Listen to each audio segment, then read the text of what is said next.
మతం అంటే ఏమిటి, మతము సమాజానికి ఉండే సంబంధాలేంటి, మతము మనిషికి ఉండేటువంటి సంబంధం ఏమిటి అని వివరించటానికి ఈరోజు మనతో Sri Ramakrishna Sri Ramakrishna మిషన్లోని Vivekananda institute of human excellence director స్వామి బోధమయానంద గారు మనతో ఉన్నారు. స్వామీజీ వ్యక్తిత్వ వికాసాల్లో అనేక ఉపన్యాసాలు ఇచ్చారు. స్వామి వివేకానందని ఆలోచనల్ని, ప్రవచనాల్ని ప్రపంచానికి చెప్తున్నటువంటి చాలా అనుభవం కలిగిన, అధ్యయనం చేసినటువంటి స్వామీజీ మనతో ఉన్నారు. నమస్తే స్వామీజీ. నమస్తే. నమస్తే స్వామీజీ, నేను మీరు చదివినంతగా వివేకానందని గురించి చదవలేదు, కానీ నేను నేర్చుకున్న కొద్ది విషయాలు, చదివిన కొద్ది విషయాల్ని మీ ముందుంచి మీ అభిప్రాయాల్ని కూడా తెలుసుకునే ప్రయత్నం చేస్తాను. స్వామి వివేకానందునికి మతం అంటే ఒక గ్రంథం కాదు, మతం అంటే ఒక దైవం కాదు, మతం అంటే ఒక విగ్రహం కాదు, మతం అంటే ఒక సిద్ధాంతం కూడా కాదు, మతం అంటే ఒక పిడివాదం కాదు. మతం అంటే ఒక సార్వజనీన సత్యం. It is a universal truth. For him religion is a quest for truth. ఒక నిరంతర సత్యాన్వేషణ. Religion is a process of realization అని నాకు అర్థమైంది. నేను అర్థం చేసుకున్నది సరైందేనా? వివరించగలరా? ప్రస్తుత సమయంలో ఈ ధర్మం పట్ల లేక మతం పట్ల ఉన్న అవగాహన స్వామి వివేకానంద ఆ సమయంలోనే క్లిష్టపరిచారు. ఒక విధమైన స్పష్టత తెచ్చారు సమాజంలో. ఎందుకంటే మీరు ఇందాక చెప్పినట్లుగా స్వామి వివేకానంద కేవలం చికాగో పార్లమెంట్ లో మాట్లాడిన సభ అది అందరికీ చారిత్రాత్మకమే. అయినప్పటికీ ఆయన బ్యాక్గ్రౌండ్ ఏదుందో దానివల్ల అక్కడ సక్సెస్, దానివల్ల అక్కడ ఆయన మన సనాతన ధర్మం గురించి, వేదాంతం గురించి, తర్వాత హిందూ ధర్మంలో ఉన్న నెగటివిటీ, హిందూ ధర్మంలో ఉండే అస్పష్టత, తర్వాత అక్కడ అపప్రచారం చేసిన దృశ్యాలు ఆయన చాలా కనబడ్డాయి. దానివల్ల క్లారిటీ ఇచ్చారు. 5 ముఖ్యమైన డెఫినిషన్స్ స్వామి వివేకానంద వారి ఉపదేశాల్లో, ఆయన ఉపన్యాసాల్లో మనకి దొరుకుతాయి. మొట్టమొదటిది మీరు ఇందాక పాయింట్ చెప్పారు, రిలీజన్ ఈజ్ రియలైజేషన్ అన్నారు స్వామి వివేకానంద. రెండవది, religion is the manifestation of the divinity already in man. ఒక ధర్మం అనేది, ఇక మతం ఇప్పుడు అనువాదంలో పెద్ద సమస్య వచ్చేసింది మనకి. రిలీజన్ అని ఇంగ్లీష్ లో జనరలైజ్ చేసేసారు. అయితే మన భాషలో, మన సంస్కృతంలో లేక వేరే దీంట్లో హిందీలో తీసుకుంటే ధర్మం, మతం, తత్వం, ఈ 3 కలిపి ఒక్క వర్డ్ రిలీజన్ అని ఇంగ్లీష్ లో ఉపయోగిస్తాం. దానివల్ల జరుగుతున్న కన్ఫ్యూజన్, దానివల్ల జరుగుతున్న మిస్అండర్స్టాండింగ్. ఇప్పుడు మతం అంటే మీరు ఒక వ్యక్తి ఇస్లాం మతంలో పుట్టాడు, సో ఆ పేరు, ఆ సంప్రదాయాలు, ఆ దుస్తులు, ఆ భోజనాలు అలా అలవాటు చేసుకుంటాడు. ఇంకొకరు హైందవ ధర్మంలో, బౌద్ధ ధర్మంలో, క్రైస్తవ ధర్మంలో, సింహలా ధర్మంలో, ఈ రకరకాల భావాలతో వాళ్ళు ఉంటారనమాట.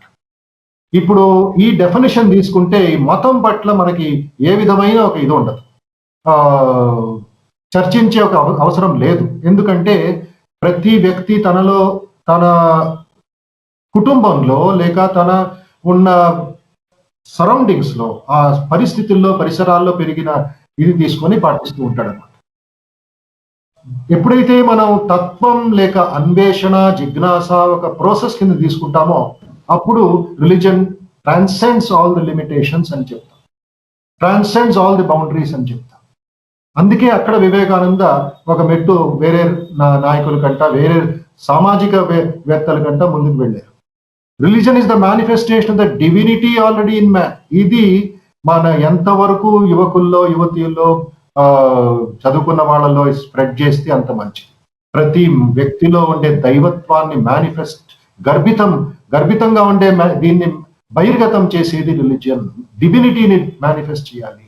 ఇక ఒక మాట మార్నింగ్ చదువుతున్నాను, religion is the idea which is raising the brute అంటూ మ్యాన్ అండ్ మ్యాన్ అంటూ గాడ్ అంటారు. స్వామీజీ, మీరు చాలా 2 అద్భుతమైన మాటలు చెప్పారు. ఒకటి, religion is the manifestation of divinity in one self. అంటే మనిషిలో అంతర్లీనంగా ఉండేటువంటి, అందరిలోనూ ఉండేటువంటి ఒక మానవీయతను, ఒక దైవత్వాన్ని ఆవిష్కరించడమే మతం. It's the manifestation of divinity in one self. రెండోది అద్భుతమైన మాట చెప్పారు, రిలీజన్, మతం తత్వమైనప్పుడు అది సరిహద్దుల్ని దాటుతుంది. Religion transcends all the boundaries. నిజమే, మీరు స్వామి వివేకానందలే కాదు, రామకృష్ణ గారు నేను చదివింది మీ ముందు చెప్పి తప్పుంటే మీరు సరిచేయండి. సో రామకృష్ణ గారు అన్నారు, అనేక రహదారులు ఉండవచ్చు కానీ చేరుకునే చోటు ఒకటే. There are many paths but the destination is the one అన్నారు. ఆదిశంకరుడు కూడా మనిషి, వ్యక్తి ఆత్మ, సమిష్టి పరమాత్మ. సో వ్యక్తి, సమాజము, ఈ సామూహికమే, ఈ కలయికయే మతము అని ఆదిశంకరాచార్యుని తత్వంలో నాకు అర్థమైంది. సో అలాంటి అద్భుతమైన ఆధ్యాత్మిక వాంగ్మయం కలిగిన గడ్డపైన మనం పుట్టాము అదృష్టవశాత్తు భారత భూమిలో. స్వామి వివేకానందుడు కూడా షికాగోలో అన్నట్లు ఇలాంటి ఒక గొప్ప దేశంలో నేను పుట్టానని. కానీ స్వామీజీ, మీరు నాకు అర్థం చేయించాల్సింది ఏంటంటే, ఈ రోజు ఉన్నటువంటి పరిస్థితుల్లో స్వామి వివేకానందుడు అంటాడు కదా, sectarianism and bigotry and its descendant fanaticism will only lead to violence and despair అంటాడు. అంటే ఒక మనిషిలో, ఒక మతంలో ఉండే మూర్ఖత్వము, మౌఢ్యము, ఉన్మాదము హింసకు, వినాశానికి మాత్రమే దారి తీస్తుంది అని. ఇప్పుడు మతం ప్రపంచవ్యాపితంగా తీసుకుంటున్న ఈ టర్న్ స్వామి వివేకానందులు గారు మన ముందే ఉంటే ఏ రకంగా చెప్పేవారో మీరు మాకు చెప్పాలి. ఎందుకంటే వివేకానందని శిష్యులుగా, ఆయన అనుచరులుగా ప్రపంచానికి ఆ అద్భుతమైన విజ్ఞానాన్ని అందిస్తున్న వారిగా ఎలా ఇప్పుడు మతం అనుసరిస్తున్న మార్గాన్ని మీరు ఎలా చూస్తారు? చాలా ముఖ్యమైన ప్రశ్న. ముఖ్యమైన పరిస్థితుల్లో ఉన్నా. We are at cross roads. Suddenly ఉన్నట్టుండే 4 డైరెక్షన్స్, ఏ డైరెక్షన్ లోకి వెళ్ళాలి, ఏ మార్గంలోకి వెళ్ళాలి అనే ఒక కన్ఫ్యూజన్ పరిస్థితి మళ్ళా ఏర్పడింది 21వ శతమానంలో. ఇదే ఒక పరిస్థితి ఆ సమయంలో ఉండింది. స్వామీజీ అప్పుడే ఆయన అవతరించి, జన్మించి తర్వాత ఒక క్లారిటీ తెచ్చారు. దాని ముందు మీరు అన్నట్లుగా శంకరాచార్యుల ముందు చైతన్య మహాప్రభు, ఈ రకరకాల, ఆ తర్వాత రామకృష్ణ పరమహంస, ఈ రమణ మహర్షి, వీళ్ళందరూ వచ్చి ఆ హిందూ ధర్మాన్ని అంతా క్లీనప్ చేసి మంచి ఒక స్టెబిలిటీ ఇచ్చి, మంచి ఒక టేబుల్ మీద అన్ని అరేంజ్ చేసి, పిల్లలకి భోజనం ఎలాగ తల్లి అరేంజ్ చేస్తుందో అలా అరేంజ్ చేసి పెట్టారనమాట. దురదృష్టవశాత్ కొన్ని రాజకీయ కారణాల వల్ల, తర్వాత కొన్ని పరిస్థితుల వల్ల ఈ religion between man and between religion and religion, మతం పట్ల, తర్వాత వ్యక్తి పట్ల, రాజ్యం పట్ల, ఇది కులం పట్ల ఇవన్నీ జరిగి ప్రజల్లో ఆ విధమైన ప్యూరిటీ అనేది ఇదైపోయింది, సంహరింపబడింది అనొచ్చు. It has been totally adulterated అయిపోయింది. ఇంప్యూరిటీస్ వచ్చేసాయి, రకరకాల పూజలు పురస్కారాల గురించి వచ్చేసాయి. ఇప్పుడు స్వామీజీ ఉంటుంటే ఉన్నారు అని మనం భావిస్తాం, అందుకే మనం చర్చించుకుంటున్నాం. కేవలం ఆయన ఫిజికల్ గా లేరు, ఆయన వాయిస్ తోటే ఫామ్ అన్నారు ఎన్నోసార్లు. ఆయన సందేశాన్ని మళ్ళా మనం ఒక వ్యక్తిగతంగా హ్యూమన్ ఎక్సలెన్స్ తరఫున, లేక వేరే దీని తరఫున తీసుకునే క్లారిటీ ఇవ్వాలి ప్రజల్లో, ఆ ఒక యూనిటీ ఇవ్వాలి ప్రజల్లో. మంచి తోట కావాలా మీకు, లేక అరణ్యం కావాలా? అరణ్యం అంటే ఎంత భయంకరంగా ఉంటుంది, దారి ఉండదు, భయంకరమైన జంతువులు ఉంటాయి, చాలా విచిత్రంగా భయంగా ఉంటుంది కదా. ఒక తోట అయితే ఒక మంచి బ్యూటిఫుల్ బొటానికల్ గార్డెన్, లేక మన ఎంత చక్కగా జీవించవచ్చు, ఎంత చక్కగా ఉండొచ్చు. దాన్ని చేయడానికి కొంచెం ప్రయత్నం అవుతుంది. మంచి ఎక్స్పర్ట్ గార్డెనర్స్, తర్వాత వాళ్ళ ప్లాన్, వాళ్ళ డిజైన్ అని చేసుకొని సమాజంలో ఆ పవిత్రతను, సమాజంలో శుద్ధ మనస్సుని, సమాజంలో ఆ స్వేచ్ఛతను మళ్ళా తీసుకురావచ్చు. Minus the political interference, minus the political ఇది ఏమంటారు దాన్ని, భావోద్వేగాలు, తర్వాత ఇవన్నీ కొంచెం తగ్గించి సూర్యుడిగానే మనం ఇదిస్తే, ఎడ్యుకేషన్ ఇస్తే, నా అభిప్రాయం ఏమిటంటే పర్సనల్ గా నాగేశ్వర్ గారు, ఈ ఎడ్యుకేషన్ లో ఈ సిస్టమ్ కూడా మనం తీసుకురావాల్సిన అవసరం ఉంది. అయితే కొన్ని కారణాల వల్ల అవటం లేదు సిస్టంలో, సెక్యులర్ కంట్రీ కాబట్టి. అయితే నేను శ్రీలంకకు వెళ్ళినప్పుడు, లేక సింగపూర్ చదివినప్పుడు మీకు తెలుసుంటుందో లేదో, రిలీజియస్ స్టడీస్ అనే ఒక సపరేట్ సబ్జెక్ట్ ఉంది వాళ్ళకి. అన్లెస్ హీ ఆర్ షీ, ఎవరైనా 6th స్టాండర్డ్ నుంచి ఒక్కొక్క రిలీజన్ అర్థం చేసుకొని వాళ్ళు ముందుకి పాస్ అవ్వకపోతే is not qualified for higher studies. అంత సీరియస్ గా వాళ్ళు రిలీజియస్ స్టడీస్, రిలీజియన్ ప్రాక్టీస్ చేస్తావో లేదా వేరే, అర్థం చేసుకో ఫస్ట్ అది ఏమిటో. మామూలుగా కేవలం ఇది చేసేస్తున్నావు, నువ్వు గొడవలు చేసేస్తున్నావు, భేదాభిప్రాయాలు సృష్టిస్తున్నావు, because you don't have clarity, like blind leading the blind. అందుకే ప్రతి రిలీజన్ లో ఉండే ఆ ప్యూరిటీని, ఆ తత్వాన్ని, మీరు అన్నట్లుగా శ్రీరామకృష్ణ పరమహంస నేను చెరువు దగ్గరికి వెళ్తాను, తెలుగువాడిని కాబట్టి నీళ్లు అంటాను, ఇంకోడు వాటర్ అంటాడు, ఇంకోడు జలం అంటాడు, కర్ణాటక వాడు నీరు నీరు అంటాడు. తీసుకున్నది ఒకే పదార్థం, తీసుకున్నది ఒకే నీళ్లు మాత్రమే. సో ప్రతి ఒక్కళ్ళు ఆ భావంతో వాళ్ళు జీవించే ముందు వాళ్ళకి నేర్పిస్తే, ఆ రిలీజియస్ స్టడీస్ పేపర్స్ ని మనం క్రియేట్ గా చేస్తే, ఇప్పుడు ఇంజనీరింగ్ కాలేజెస్ లో లేక వేరే దీంట్లో ఇవన్నీ చేయండి అని కొంచెం కొంచెం ఇది వస్తుంది, కానీ తీవ్రంగా రావట్లేదు. అందుకే human excellence is bereft of all that other colors. Swamiji would have given a pure religion education, he would have given in all our schools, colleges. He would have brought in that system of Upanishads, of the essence of the scriptures, and ఇచ్చేసి ప్రతి దీంట్లోనూ ఏముందో, మంచితనం ఏముందో, వాళ్ళల్లో ఇదేముందో, celebrations ఏమున్నాయో అవన్నీ తెలుసుకుంటే I think ప్రజల్లో నారో మైండెడ్నెస్, ప్రజల్లో ఇది తగ్గుతుంది అని నేను విశ్వసిస్తున్నాను. I have great hope in that. వాస్తవంగా స్వామీజీ గారు మీరు చెప్పింది నిజం. అంటే మతం పట్ల ఒక సరైన అవగాహన, సరైన చైతన్యం ఉంటే సమాజానికి మంచిది, మతానికి మంచిది. మీరు చాలా అద్భుతమైన మాట చెప్పారు, రిలీజన్ మైనస్ పాలిటిక్స్. నేను వాస్తవంగా ఇప్పుడు మీతో సమయం తీసుకుని ఈ నా యూట్యూబ్ ఛానల్ ద్వారా చూసే లక్షలాది మందికి ఇది తెలియాలి, నేను తెలుసుకోవాలి, ఇతరులకు మీ ద్వారా తెలపాలి, మీ ద్వారా నేను తెలుసుకోవాలనే ఉద్దేశంతో ఈ చిన్న ప్రయత్నం చేశాను. సో మీరు అన్నది నిజం, రాజకీయాలు మతము కలిసిపోతే మతము రాజకీయాలకు ఆధ్యాత్మిక లక్షణాలు వంటవలకవు, కానీ మతం మాత్రం చెడిపోతుంది. అంటే రిలీజియన్ అండ్ పాలిటిక్స్ మిక్స్ అయితే it won't purify politics, but it will create impurities in religion. So అందువల్ల ఇవాళ ఉన్నటువంటి పరిస్థితుల్లో మళ్ళీ స్వామి వివేకానందే కాదు, భగవద్గీతలో కూడా నేను చదివాను స్వామీజీ, మీరు తప్పుంటే ఎప్పుడైనా నన్ను సరిచేయచ్చు. భగవద్గీతలో శ్రీకృష్ణ పరమాత్మ అంటారు, మనిషి ఏ రూపములో ఏ విశ్వాసాన్ని కలిగి ఉంటే నేను ఆ మనిషిలో ఆ రూపం పట్ల ఆ విశ్వాసాన్ని బలోపేతం చేస్తాను అన్నాడు. అంటే ఈ రూపము ఈ విశ్వాసం అని చెప్పలేదు. అందుకే స్వామి వివేకానంద షికాగోలోని world parliament of world religions లో కూడా అన్నారు, all religions have created men and women of high exaltedness అని. అంటే ప్రతి మతములోను ప్రతి తత్వములోను అత్యున్నతమైనటువంటి స్త్రీ పురుషులు జన్మించారు. ఏ మతమైనా నాదే ఎక్స్క్లూషన్, అంటే నేను చెప్పేదే సత్యం, నేను చెప్పేదే సత్యం అనుకున్న రోజు జరిగేది ఏంటంటే సమాజంలో వినాశమే లభిస్తుంది అని స్వామి వివేకానంద అన్న మాటలకు కూడా నేను చదివాను. అంటే అర్థం ఏంటి, మతం అనేది సహనాన్ని, మతం అనేది సంస్కారాన్ని, మతం అనేది ఒక సత్యాన్ని చెప్పాలి తప్ప విద్వేషము, వినాశము, ఉన్మాదము, దుర్మార్గము, మతం పేరిట దాడులు, మతం పేరిట హింస స్వామి వివేకానంద ఆశించింది కాదు, ఆచరించమని మనకు చెప్పింది కాదు.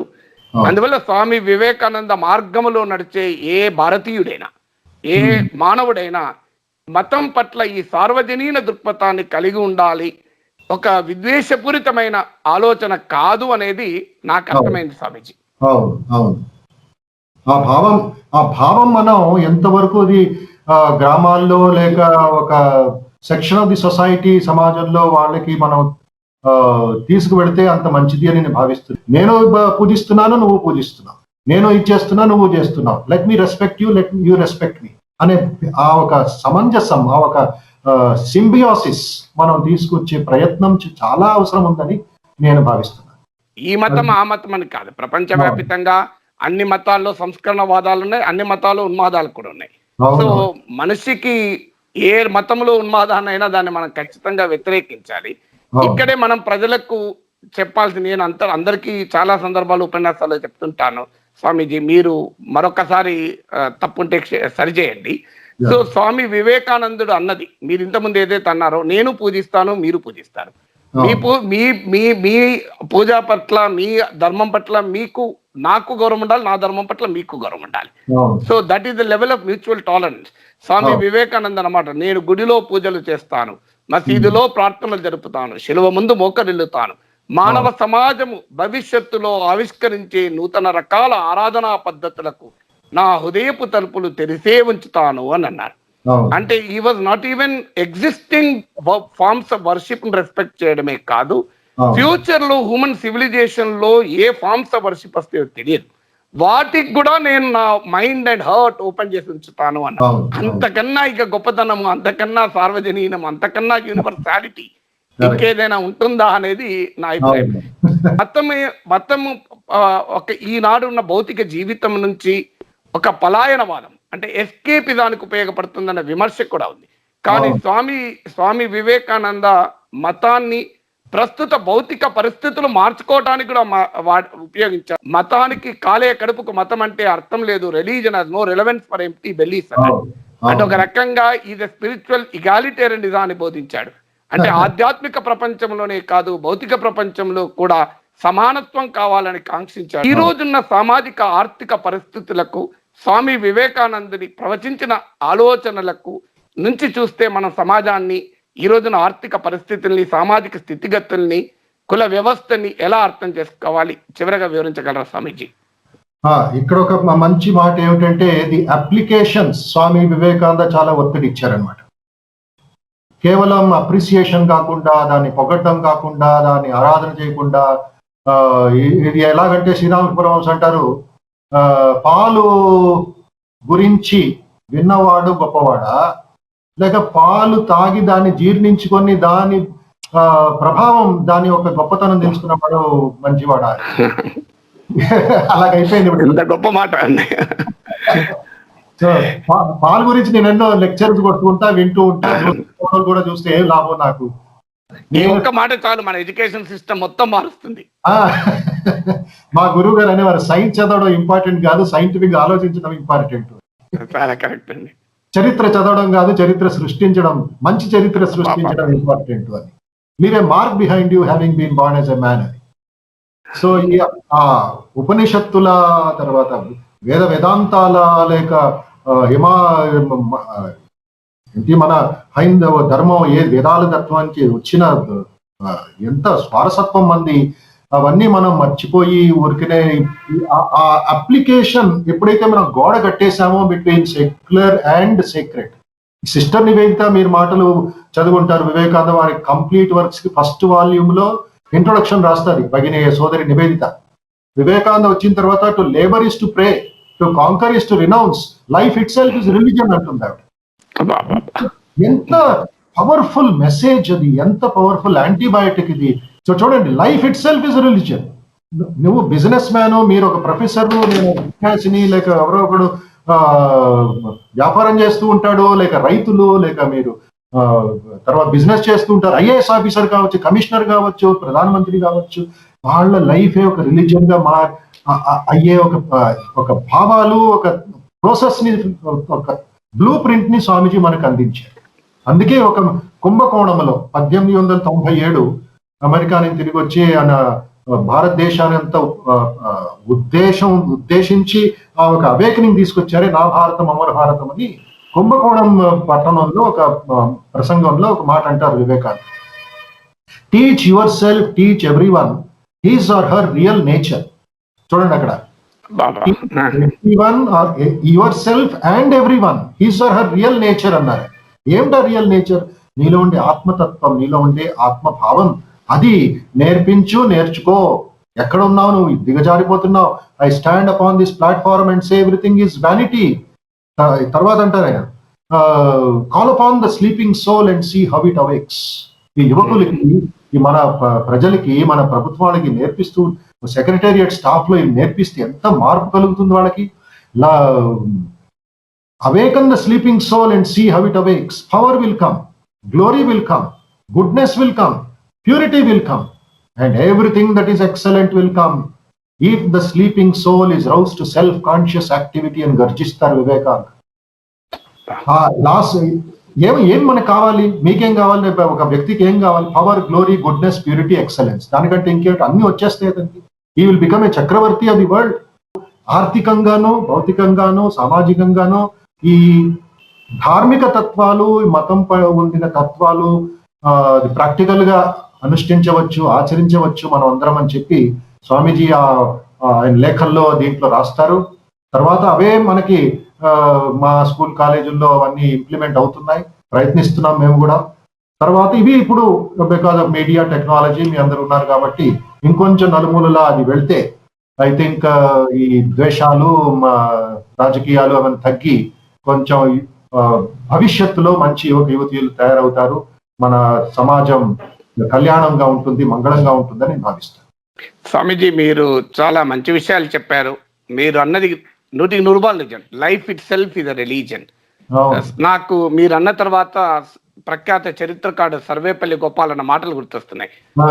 Hinduism is a religion without circumference. చుట్టుకొలతలు లేని మతం ఇది అని సుప్రీంకోర్టు కూడా అన్నట్టు ఇది మతం కాదు, ఇది ఒక జీవన విధానం. It's a form of life, it's a way of life. Even an atheist can be an Hindu. ఒక నాస్తికుడు కూడా హిందూ కావచ్చు. సో అందువల్ల మీరు చెప్పింది మా ఉపనిషత్తులో చెప్పినట్టు మంచి ఆలోచనలు అన్ని వైపుల నుంచి రానియండి. ఈశా ఉపనిషత్తులో చెప్పిన అంశాన్ని జల్లికట్టు కేసులో సుప్రీంకోర్టు కోర్టు చేస్తూ ఒక అన్న మాటలు నాకు గుర్తొస్తున్నాయి స్వామీజీ. ఈ చరాచర జగత్తులో ఏ జీవరాశి మరో జీవరాశి పైన ఆధిపత్యం చెలాయించకూడదు అంటారు. No species has a monopoly over the others on the earth, leave alone the man అన్నారు. నాకు సమయం ఇచ్చినందుకు మీకు సవినయంగా నేను ధన్యవాదాలు చెప్తూ మీకు 2 చేతులు జోడించి నమస్కరిస్తూ స్వామీజీ, మీరిచ్చిన సమయానికి, మీరిచ్చిన విజ్ఞానానికి కృతజ్ఞతలు స్వామీజీ. చాలా సంతోషం మిమ్మల్ని కలవడం, మీతో మాట్లాడడం. మళ్ళీ మంచి విషయాలను పంచుకుందాం. మీ ద్వారా, మా మీడియా ద్వారా ప్రజలకి, యువతీయులకి ఈ సమాచారం వెళితే మంచి ఇది జరుగుతుందని విశ్వసిద్దాం. ధన్యవాదాలు స్వామీజీ. చాలా సంతోషం. నమస్తే, శుభమంగళం. నమస్తే.